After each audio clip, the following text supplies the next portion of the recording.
Coming to you from that once-forgotten artery that pulses through the center of the continental United States and into the heart of the Ozarks, Grace Matthews. Looking in from the northern border, our Canadian friend, along with his countrymen feeling the effects of U.S. political issues, Connor Murphy. Welcome to Dueling Dialogues, episode 186. I'm Connor Murphy here with Grace Matthews and special guests Cadie and Ian from Missouri State University. Hi guys, how you doing? Great. Good. What's up? Right on. We are in a rainy Springfield. Yeah. Oh, we got a heat wave going on here. Do you? Yeah. A solid paper. Cool. It's been raining here for 2 days. It's going to rain for 2 more. But I got gigglers here. I do want, before we get on to our show, which I want to say is probably our most important show we've done ever. Okay. I really believe that. I don't think I've ever said that before because I didn't mean it. But I do want to remind everyone that today is the 50th anniversary of Abbey Road. Oh, okay. So I've even got my t-shirt on. Right on. And that's probably the happiest thing we'll talk about today. Okay. What are we talking about? We're talking about this mass shooter and why mass shooters do what they do. What about society, or where are we failing? Well, I thought it was all Trump's fault. Well, if you would listen to the left, you would believe that. Of course. You know? And right now what worries me is we are preparing to create this database, this red flag database, that by design is supposed to allow the authorities to know who they shouldn't sell guns to. Okay. Okay? Now, first of all, criminals will get guns. Okay? Exactly. Secondly, what will this database be used for in the future? You're a Christian, so you shouldn't get a gun. You're an atheist, so you shouldn't have a gun. It depends on who's in the White House, how that database is used. I could see that for sure. Problems. And it scares me. Yeah. And, you know, we have to think about what Benjamin Franklin said. He said, those who will give up essential liberty to purchase a little temporary safety deserve neither liberty or safety. Huh. Interesting. Yeah. So you got to be careful about what you're willing to give up. You don't want to be sitting around with the only people having guns is the crazy people. You got to remember, you can also make guns now. You can get a 3D printer and make a gun. There are people with the skills. If you watch The American, oh my gosh, who was in that movie? I don't remember. But anyway, he made a gun. He showed everyone in that movie did how to make a gun. He was sitting in like Italy where you couldn't buy a gun, so he made one. Wow. You gotta remember these guys are gonna get the guns. And I know we're living through a time where we're a little bit upset with our forefathers, you know? But the fact is, they were pretty amazing. They thought about things that they had no reference to think of. So whether you believe in God or not, it's kind of like they had divine intervention.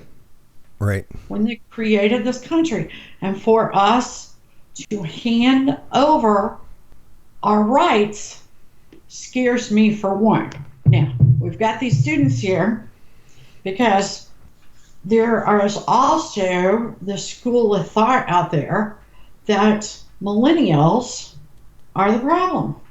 Okay, so for those guys that are not blaming Trump, for the most part, they're blaming a generation. And I want to read, I really do like Matt Schlapp, and he really didn't blame gaming, but I want to read a quote from him. And he is a very prominent Republican. He says, politicians didn't cause these shootings. In fact, government can't fix a society heading into the chaos created by glorification of violence, which I think you might be talking about gaming there.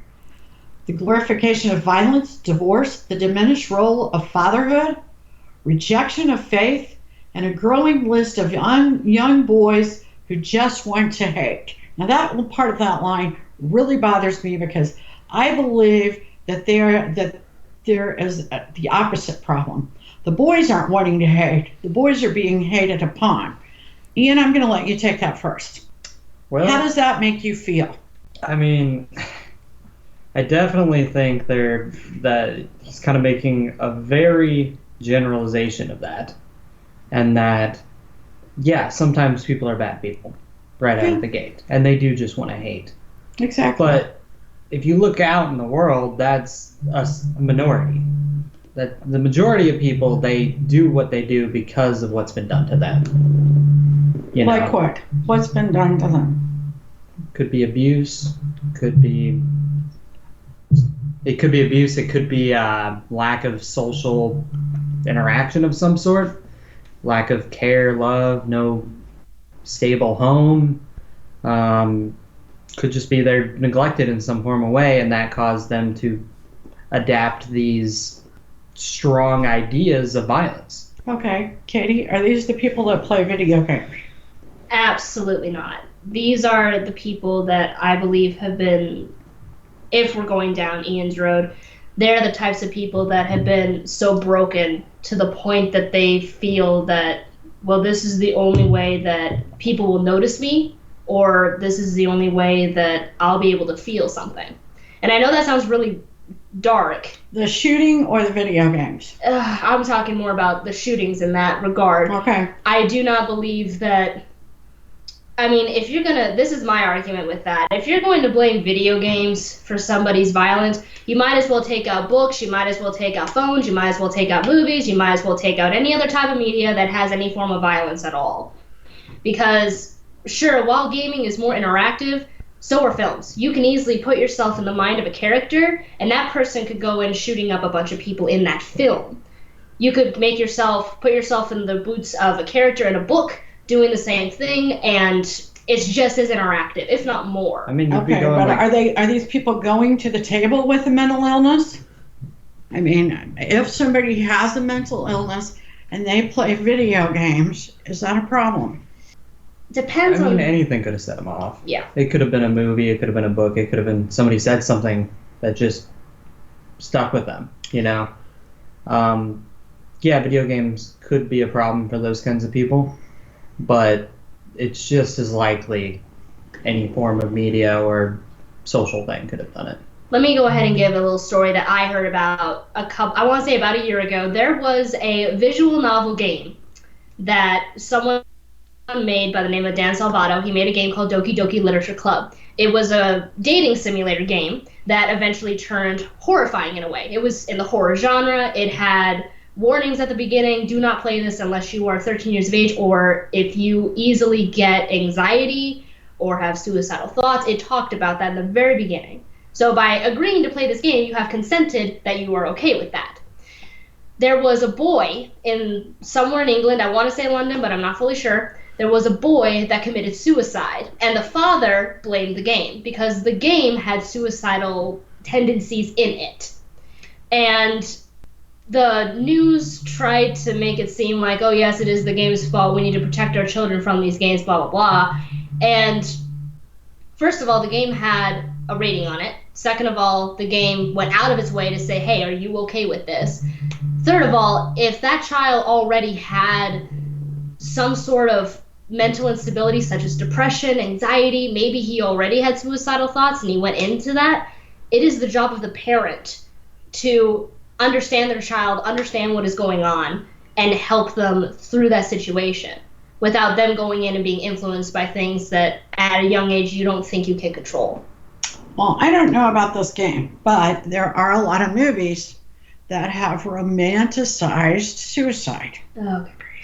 And it has resulted in people committing suicide. It's, to me, now, that is that the movie or the game's fault? I think it's irresponsible to publish these things. I don't. I don't either. But I also believe in freedom of speech. Yeah. Yes. I'm not necessarily, it doesn't really have to tie into freedom. I mean, it does have to tie into freedom of speech, but it's more like if you're telling a story and it is told as a story, whether you use it through a book, a movie, or Oh, I'm a not game. saying take suicide out, but Oh, when you have a show based on suicide, like Netflix did. Yeah, I know. Like But, you're talking like 13 Reasons Why. but- Yeah.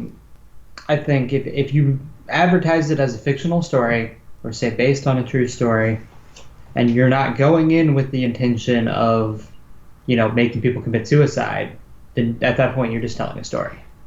This is where And so it's how people look at that and they react to that. Mm-hmm.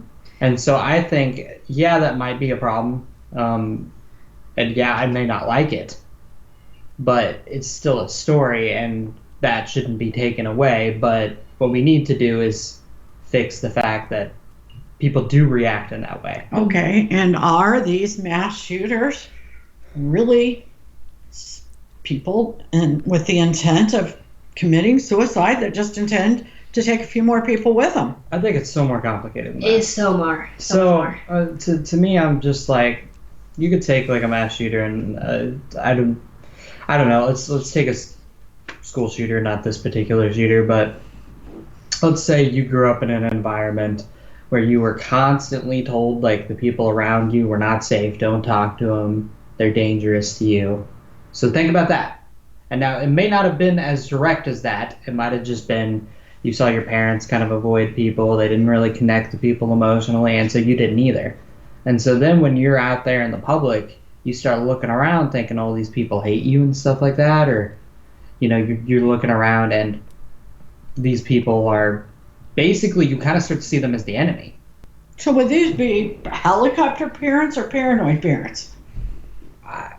I mean, can a helicopter parent that supposedly cares so much I'd say yeah. do the same thing as a paranoid parent? Yeah, I'd say definitely. Yeah. And this is where it kind of gets a bit more confusing and more complex because, you have these people that, sure, might see the others as the enemy. Now, how they direct their emotions towards that, their idea of a fact, also contributes. For example, that person might say, oh, well, they're the enemy, so I must fight in order to be safe, like the fight or flight response. You also have people that have the flight response or the freeze response, and their thing is, oh, well, if they're the enemy, I need to stay as far away from possible. No one look at me. No one, who would no one the touch enemy me. be?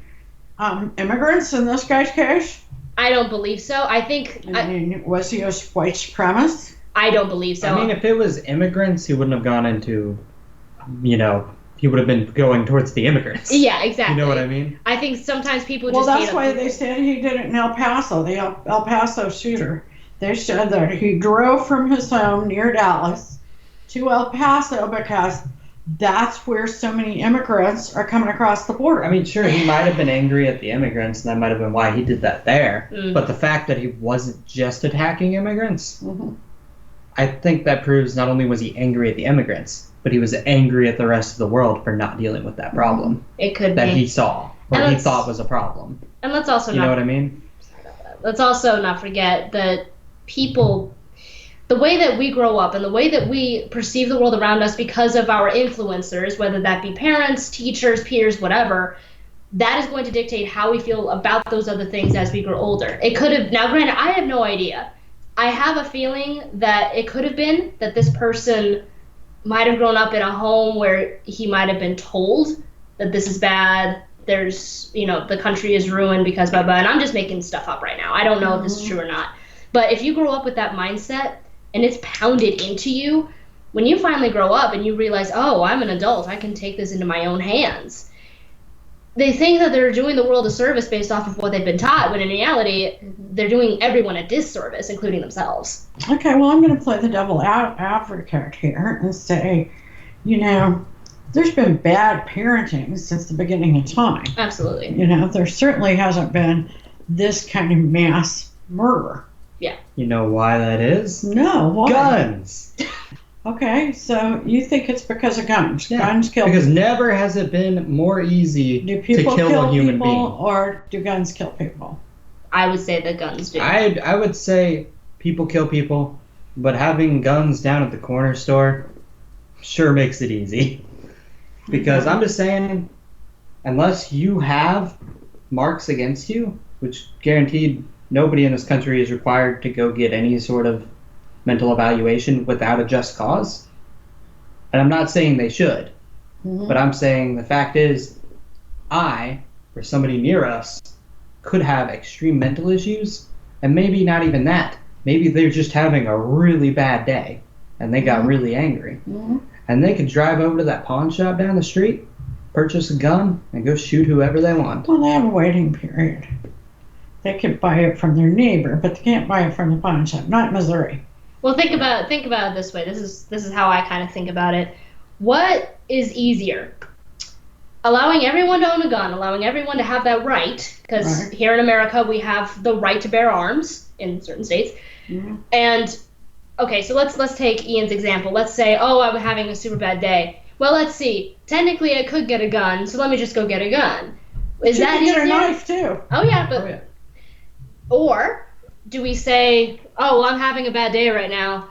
I want to hurt somebody, but I gotta go through background checks. I gotta go through all the paperwork. I gotta go through X, Y, Z in order to even being able to see a gun, let alone touch it. Man, that's too much work. I'm just gonna calm down. Well, and that's why they have way. the 3-day wait period in Missouri. All right, and I'm not saying it's instantaneous. And there are states that have a far longer wait period. Exactly. Now, the areas where the gun laws are the stiffest. But then you have the gun for next time.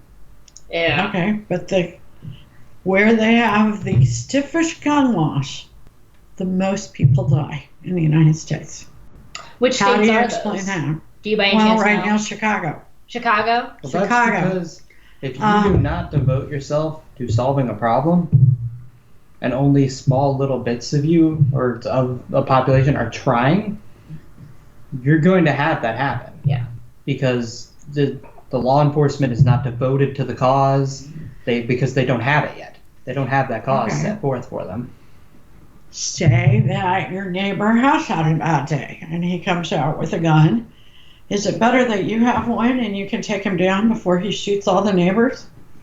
Or is it better that he's the only one with a gun? Or is it better that I call law enforcement Now, and how get many people myself can he and shoot? get myself to safety instead of attempting to be Okay, law enforcement myself? the shooter in Ohio shot for 30 seconds. That's Before because he law was taken enforcement down. was called. That's That's right. it. No one went to him. No one attacked him. Someone called for backup, and that is why it was ended so fast. Because More no than one tried to 9 play people hero. down in 30 seconds. True. Okay. That is true. The shooter in El Paso lasted less than 2 minutes. I mean, these guns can shoot, you know. Now, he had, is it an AR-15, Connor? I think it Is was that what it was? I think it was Or an was- AK. AK. Yeah, okay. that's right. Okay. Yeah, it was an AK. So it shoots very fast. They were in a gun-free zone. Now, in Texas, you have more people per capita that can carry than any other state in the union. Yes. Okay? It was a gun-free zone. Okay? So none of the people that had the right to carry had their guns with them. And they said that was fatal. That had there been anybody, kind of like the church shooting in Texas about a year, 18 months ago, where the guy took down the shooter with his own gun. Yeah. I mean, there was also the Waffle House incident. Yeah. But that wasn't with his own gun, though. I think he just did that by hand. So, okay. Now I want to talk about some important statistics here, because I believe, it's really bad when you get everything confused, huh? Presidents. Okay, under Bill Clinton, there were 8 mass shootings, correct? The worst one was 13 dead, 24 injured. That was Columbine. During his whole presidency, 8 years, there were 62 dead and 78 injured from mass shootings. George W. Bush, 8 incidents. The worst was Virginia Tech, with 32 dead, 17 injured. During his presidency, 75 were dead, 62 injured. Barack Obama, there were 24 mass shootings. Pulse nightclub in Orlando was the worst, with 49 dead, 58 injured.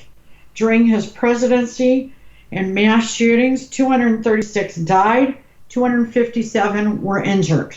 Wow. Donald Trump, 4 incidents. The Route 91 Harvest Music Festival in Las Vegas was the worst, with 58 dead, more than 500 injured. There have been 83 die and more than 512 injured. That's too many.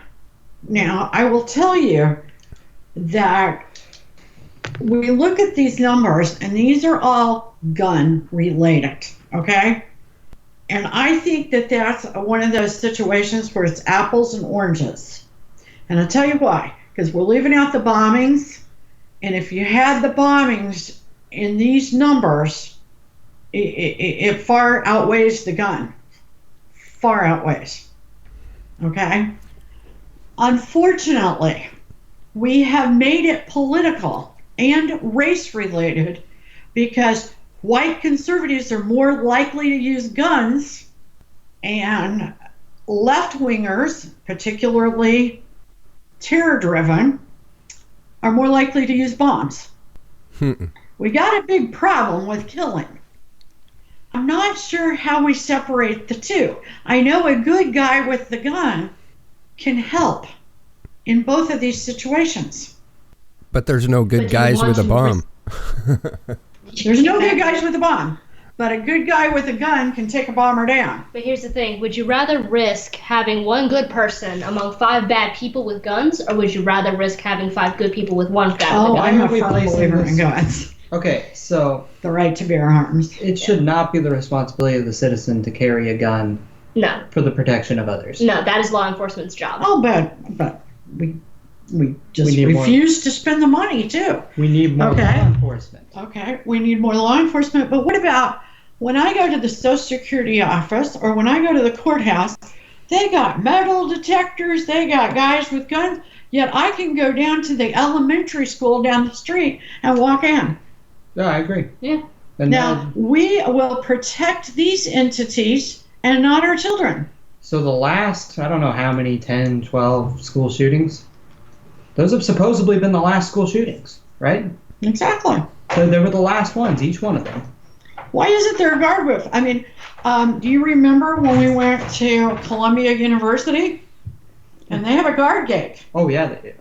Yeah. And they can lock down that campus in 20 seconds, they told us. I think if I can cut in here, I actually think part of the reason for that, and I don't know if it's right or not, because I'm the homeschool person here, but I have a feeling that a big deal of it is because we have not put enough of our money, and the country has not spent its money wisely enough to put it into the school system to pay for those types of things. Yeah, Well, they yeah, get punished. and I mean, I say, you know, when my eldest son was in school, they bought 2 embroidery machines for $65,000 a piece. Now, you got to remember, that's 15 years ago. Mm. Okay? Now, you could pay the wages of a couple of armed guards for those embroidery machines that did what for these students? I mean, Exactly. I mean, think about it. If we go even down this route, I know there's a whole can of worms.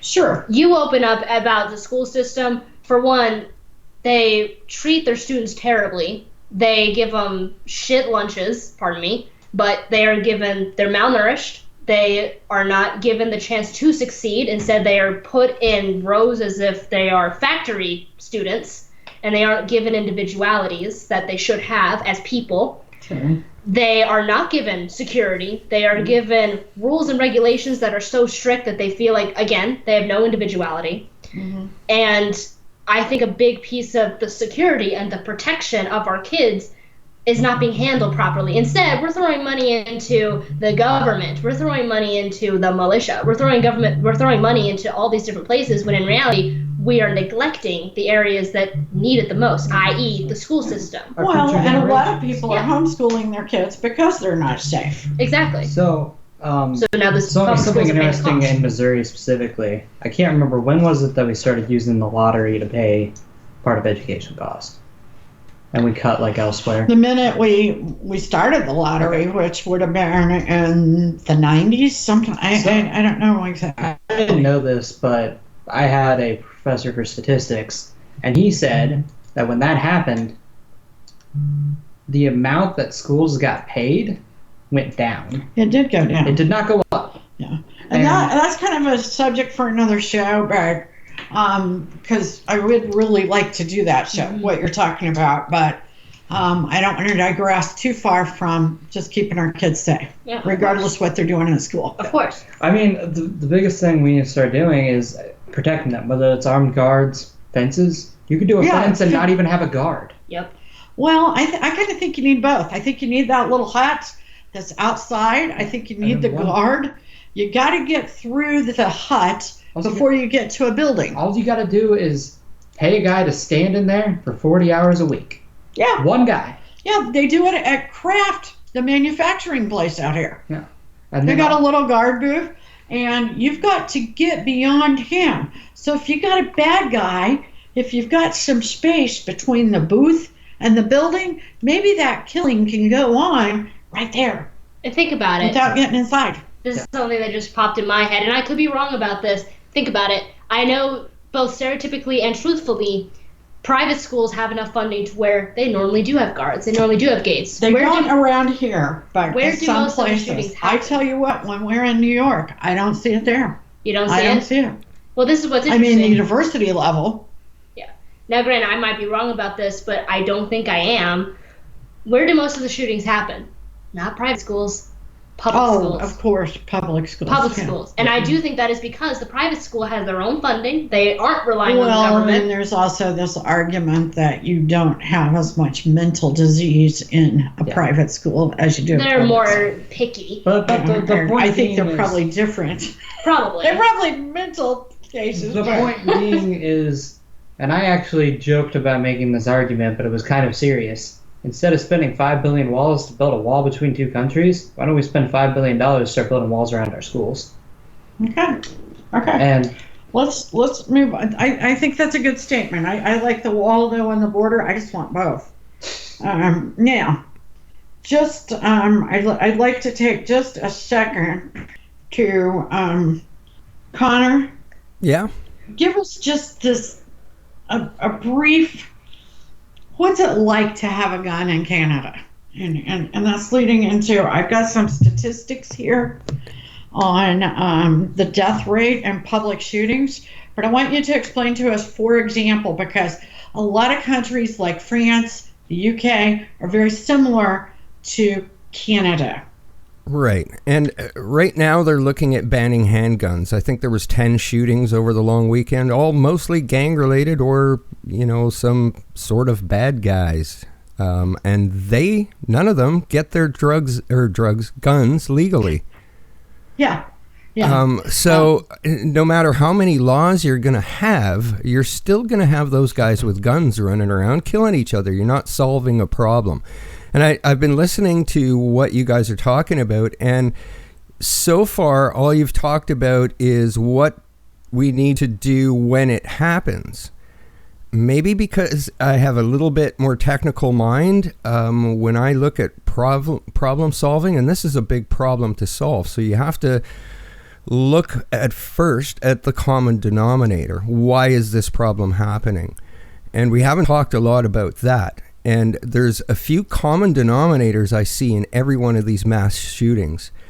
Number one, almost every one of them, I think you could probably consider an incel, which is an involuntary celibate. I mean, you just look at this group and they're not getting laid. So that's number one. Number two, most of them grew up in a single family home. So they had a single mother, no father figure whatsoever in the picture. Okay. Those are the common denominators, and until you start addressing some of the social and mental problems around those situations, you're going to still have mass shootings. That's my full take on it. And, you know, we've had stuff go on in Canada, too. We just had a huge manhunt for two teenagers that were from the island here. One of them worked at my local Walmart, so I actually recognized them from there. But these guys these two kids were apparently traveling all the way to the Yukon to try and find work. And a couple weeks ago, I guess about 3 weeks ago, there was an American girl and her Australian boyfriend found murdered on the side of the highway on their way to Alaska in the BC interior. So there was a serious kind of request from the RCMP looking for information around, what kind of happened to these two kids. A few passing motorists says they passed and they were arguing with some bearded guy. Then nobody had heard from these two kids for a while, so the police began a manhunt for these kids missing, and everybody assumed, oh shit, this killer, whoever it is, has killed these kids. About a week later, they find the vehicle they were traveling in burnt out, and I guess it would be about a quarter mile away or something like that. They found a body of a Vancouver man that was executed. So that was 3 murders. And all of a sudden, the RCMP released the statement saying that these 2 young guys were the suspects, the number 1 suspects. And they led a trail right across the country, through Alberta, through Saskatchewan, and they were almost at, Churchill, Manitoba, which is, we're talking way north. There's more mosquitoes per cubic foot than there is people per square mile.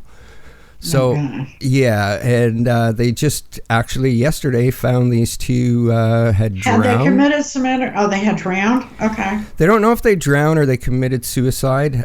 They found a very badly damaged boat, so it could have been a drowning. So the autopsies today. But in those situations, again, what we see is an incel and single parent family.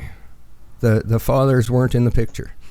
So, and fathers are very important. There's no doubt about it. So I think if you want to solve this problem, you got to address where the problem is coming from. And nobody's even talking about that. They're talking about taking guns away. Exactly. And in Canada, you can only have handguns, right? Explain to me about you have the gun clubs or something? Yeah, basically, if you want a handgun, you kind of got to belong to a gun club, like a shooting club. And right. If you want a handgun, it's very, very hard to get a gun in Canada. Right. Yeah, if you've recently had a divorce, you might as well forget about it. So the RCMP scrutinizes. They red flag you. Yeah, absolutely. And they use lots of red flags. You bet. You got any mental illness? If I heard that somebody was planning on getting a gun, I could phone the RCMP and say, I don't think that's a good idea. This person has a gun. That person won't get a gun. Exactly. Yeah, so it's very strict. They're talking about making it even stricter, which is still not going to solve the problem of criminals with guns. Because the bad guys get the guns. Now, are we also blowing this out of proportion? Because we don't want anyone to be killed. I mean, we're all sitting here talking. We're clearly not mass murderers. Okay? Are we blowing it out of proportion? One might believe that the U.S. has more deaths per million by public shooting than any other country. Doesn't surprise me. It is not. In fact, the U.S. is number 11. Wow. Canada is number 14. Number 1 is Norway. Wow. That is very surprising. Next is Serbia. Number 3 is France, who basically you cannot have a gun in France. Then Macedonia, Albania, Slovakia, but what's ahead of us is Switzerland and Belgium and Finland. Wow. Now those are all places we consider to be very, very safe. We are way down on the list. Canada's even further. England, who I thought was higher on the list these days, because they've had a lot of incidents, but now that I think of it, most of the incidents in England has been bombs and knives. Right. So they are below us at number 15. Well, think about it. You take away That's the 'cause guns, they they go finally for got something the else. guns away. Yeah, they took away the guns, they went for something else. Because think about how few people you can kill with a knife than you could with a gun. Yeah. But this is only guns. These Survey. statistics. Is it only... If you start adding in bombs, these places look worse. Now, does that also account for suicides by gun as well No, as... public shootings. Gotcha. So it doesn't include in-house murders and anything like that? No. Okay. This would not be single. This would have to be multiples. Okay. Because I was about to say, we are near the top 5 in deaths We are by terrible gun. in suicide, but okay. And so is white supremacy driving this? Or is that something we have totally blown out of proportion? Personally, sorry, go ahead, Connor. I'd say it's blown out of proportion. I don't think any one of those shooters discriminated what color a person's skin was. Well, and there are white supremacists out there. We live in a part of the country where they're pretty prevalent. Yeah. Well, let me tell you, they don't hide it. Okay? They're not hiding it. All these left-wingers that are out calling everybody a white supremacist does not hide. They're very proud of it. And in fact, 86% of Americans condemn white supremacy. They hate it. However, it gets a reaction. Strangely enough, I was going to say I do not think this is a political issue. I think this is a matter of the people. It's a society issue. However, I also thought about it for a moment. I thought, now granted, this isn't all shootings, and I know it's not white supremacy, but my brain goes back to, the gay bar shooting. In that case, that was someone that was extremely homophobic to the point that they thought these people should die. Yeah, and that was... But that was a rare occurrence. That was a Muslim shooting. Yeah. He was Muslim, but had also struggled with homophobia. Right. Which in the Muslim world, there is punishable by death. Punishable by death, yeah. So he had a lot of inner struggles and very scary. Yeah. If you start bringing in some Sharia law, I'm afraid you're going to get a lot more public shootings. They tend to like to bomb. So I don't know if the guns would come into play. However, I don't think white supremacy is very prevalent at all. We live in a part of the country where there is some, but in fact, when you look at the FBI's map, here, South Carolina and Louisiana are the most prevalent spots for white supremacy. And it's here, but, and they certainly don't make any bones about it, but when it seems to be way overblown. I think another problem too is that a lot of people in the U.S., and granted, I'm talking from someone that didn't grow up around this at all, but definitely got a bit of a quote-unquote culture shock when I went to college. People don't know what that means anymore. They're mixing up white supremacy with racism, and that's not the full picture of what white supremacy is. Like racism is, I hate a group of people because of who they are, like what color their skin is and whatever that is. White supremacy is, I'm better than you because I'm white. Yeah. They're mixing it up. There's a very big difference. Okay, well, let's... Interesting. You want to expand upon that? Because that's true. I mean, like, I grew up around here. There's a ton of racism around here. But, I heard people in the store be like, fucking black people. Stuff like that. I've heard that in Even passing I've been a told that lot. before. Exactly. Except it was directed or at like, me. damn Mexican. Someone like that, And See, I never hear that. And that is racism. Yes, Oh, absolutely. That is racist. I once had a Mexican student come up to me, and we kind of were getting to know each other, and I was on my way to the gym. I was on campus. Our campus has a gym. Right. And he stopped me in the road, and he's like, hey, how are you doing? Oh, I'm fine. I'm going to the gym. He's like, really? You're going to the gym? I'm like, yeah. And he goes, oh, fucking white people. And they just kept walking. Yeah. So, you know, the thing is, a lot of people say, like, oh, the white people are the people that are racist. No, we aren't. It's No. everybody.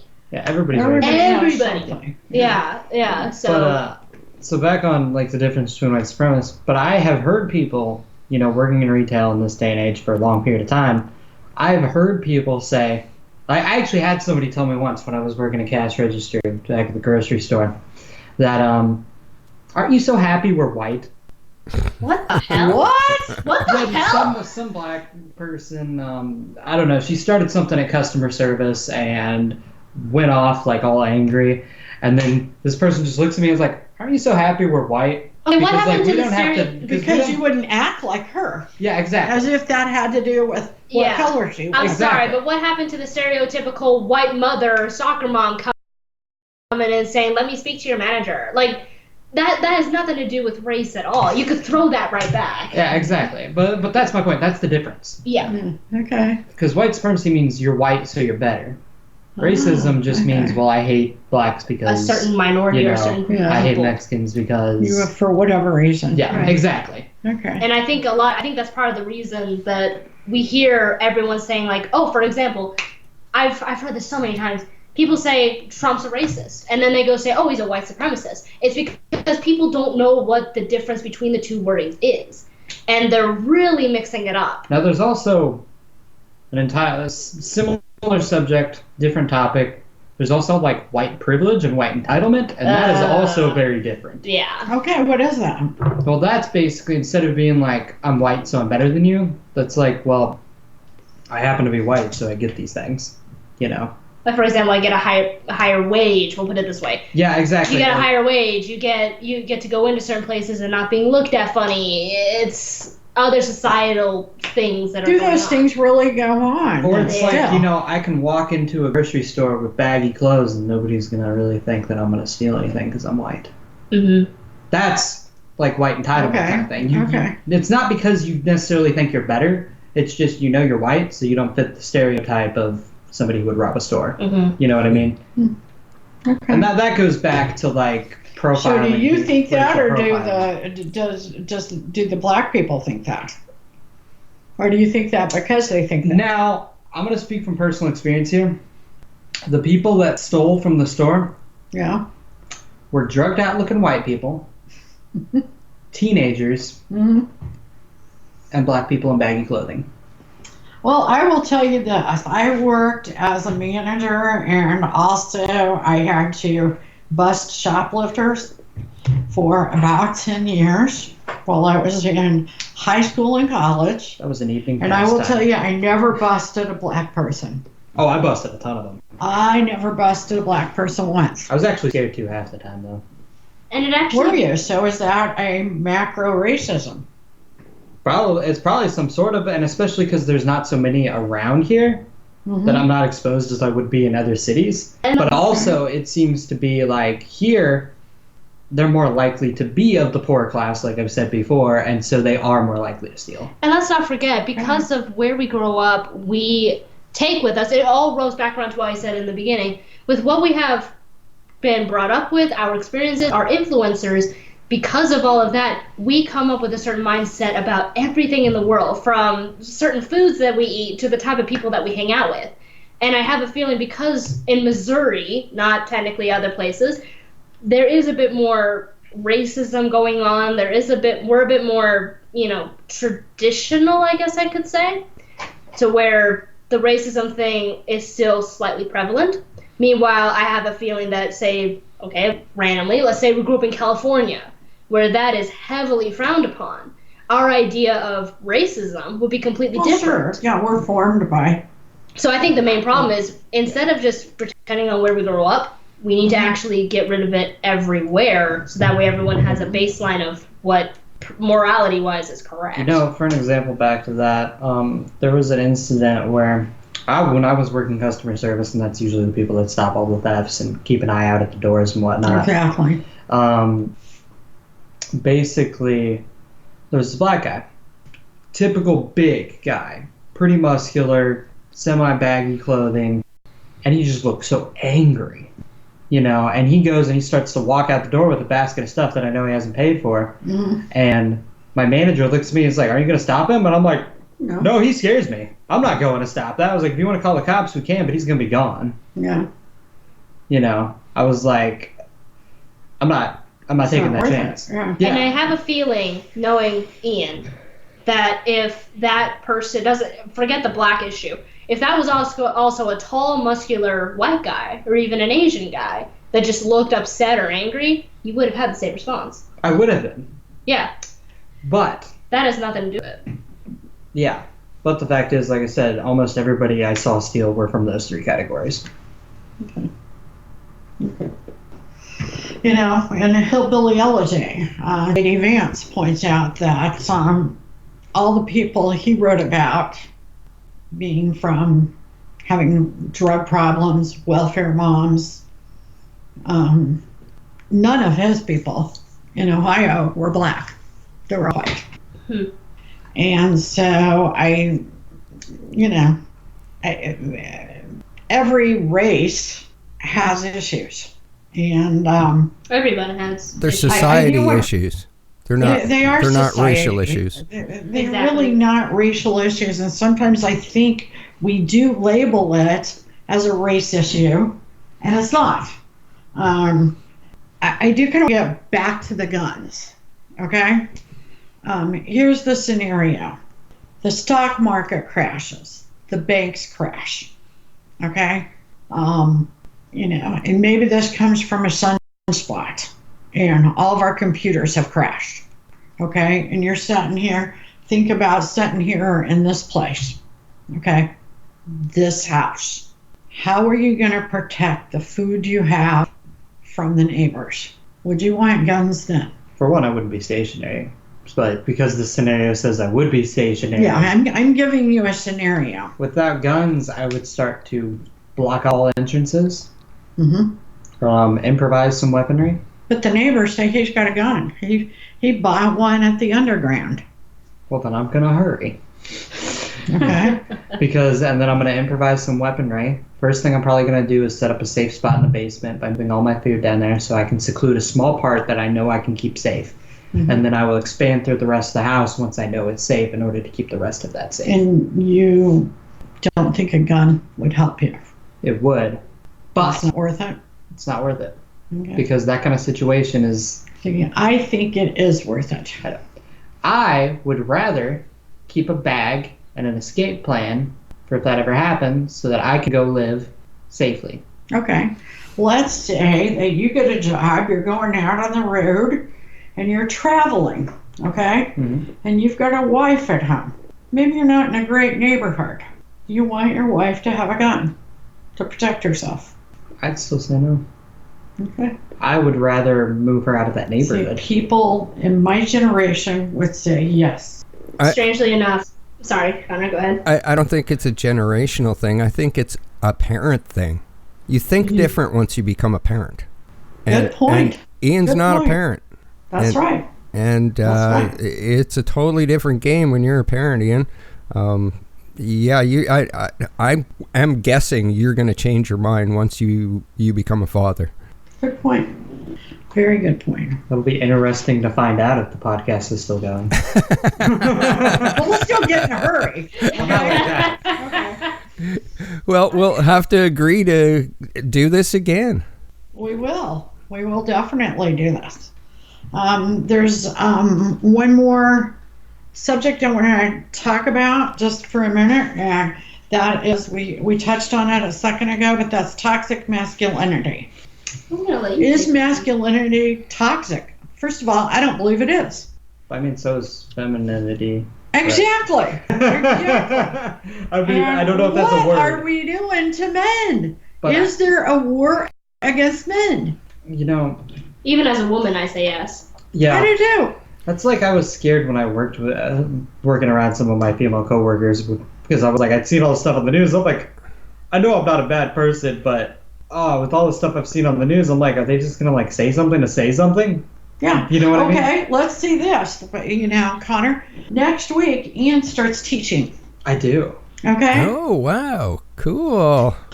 I mean, because of this toxic masculinity, you have to be careful around these young female students. I do. Because you run the risk of them misreading you.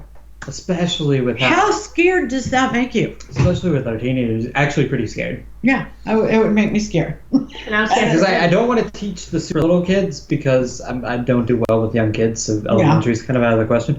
I look like a high schooler, so I'm kind of scared to teach the high schoolers because I'm going to just look like one of them. So I'm stuck with middle schoolers, and middle schoolers are sometimes the most hectic-minded of that kind of thing. Yeah, because they're reaching sexuality, so everything becomes sexual. Yeah, exactly. And so I'm just like, what do I do? Yeah, and that's interesting part too. When they say toxic masculinity, I say bring it on. Yeah, I really don't get the term. Yeah, I'm a guy, and there's some douchebag guys out there. Is it toxic masculinity? You can call it what you want. They're douchebags. Yeah. Not being toxic or not. It's like I'm a guy. My body's built differently.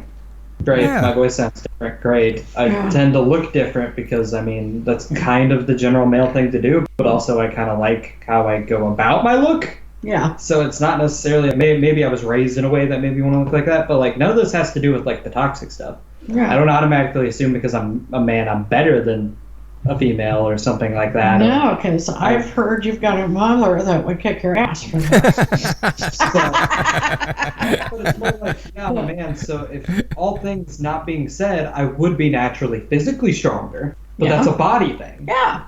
That's genetic. That's what I'm saying. That's just the way you're made. Men are stronger than women naturally. Now, they can toughen up. Well, here's the thing. I also think that there's a masculinity part that I think goes too far, and I'm talking from an emotional standpoint. There is a piece of masculinity that I believe is toxic, and that is the fact that, men shouldn't be emotional because they are men, or men are not allowed to cry because they're a man. That's the part. When I was young, I was taught that men are scary and all of them want sex and they can't stop. I was taught that as well. Okay, that is deeply damaging. And I wonder how many of these people are yelling around, running around, yelling about men that were taught the same thing. And that was very wrong for our mothers to do. Very wrong. Granted, with my own growing up and all of that, I know who I am as a person, but I also know that growing up, I kind of realized that a piece of the reason why I might not have hung out around men or, didn't think about having a boyfriend or something like that was because of that fear. Fear of fear. Oh man, if I date a man, he's going to take advantage of me. And I think a lot of that came from over-parenting, trying to protect our daughters. In fact, I know there's a book called King Solomon's Journey. Mm-hmm. There is a chapter in there. You're plugging your own book. I know. But anyway, about that very issue, and it was written in 2010, before we started talking about it. Mm. But very dangerous. Very, very dangerous thing to do. And even if a mother's heart... Go ahead. This is a problem with people accepting who they are and who other people are. That's just exactly. And they just look at the facts and they go crazy. And I don't know if that's jealousy, hate. Well, and it could be, you could have a mother that was raped when she was 12. Yeah, that too. Exactly. And she's trying to protect her daughter. Some things, in fact, most things from parents come from very good intentions. Yes, that doesn't mean they're not a mistake. No. Exactly. I have a feeling that people don't raise mass shooters. No. Of course not. But maybe they did something. And maybe it was out of the very best intentions. And I think the biggest thing, let's say, for example, it is the case, if let's say, we'll blame the parents for this because they should have not raised their kids this way and that. You're a mother yourself. You know that when you raise a child, whether it be a boy or girl, you raise them to what you think is best for them. If they make a mistake and it comes back to you, you come thinking, well, what could I have done differently? I couldn't have because I did what I thought I had to do at the moment. I think the problem is a lot of micromanaging and not allowing the kids to make mistakes. That's true. That's and true. Well, make their own decisions. It's a big, bad, ugly world out there. Yeah. And you're right. We have quit letting our kids make mistakes. I have heard that, I mean, you let me mistakes and basically just said, I told you so. Are you going to do it again? Yeah. Yeah, and personally, that's kind of a good way of doing it. I do know that with parents, the reason I'm hoping, optimistic-wise, I hope that the reason parents do that is because they care about their kid. They don't want their kid to go through the pain. I remember as a child, my mother used to tell me, well, I made this decision for you because I didn't want you to have to go through the pain that I did, or I didn't want you to feel pain. And I understand that. your kids have to. They have to. And a certain extent. even at an early age, I told her, Mom, the only way that I am going to learn as a person, I got to learn the hard way. And some things. There's some things. And that's like you can't learn the hard way by walking across the street with moving cars. Yeah. There are things you can't. Absolutely not. I know we're going up against a time limit here. I want to say that we've had this whole conversation, and there's one thing we did not mention that we don't know how often this comes into play, and I know we really don't have time to go into it, but it apparently wasn't at the front of our minds, and that's drugs. We did not mention the impact that drugs have upon these mass shootings. And quite frankly, I don't know what it is. Next time on the podcast. Yes. That's going to have to be next time. Okay, I can agree with that. That we didn't even mention it. Yeah, because that plays a big role. We don't always agree about life's a journey, and we're all in it together. And the last week has proven that. Thoughts and prayers go out to all the victims and their families. Godspeed, Connor. Thanks to our guests. We want them to come back. And thanks to our listeners out there. Speed, everyone, and thanks for listening.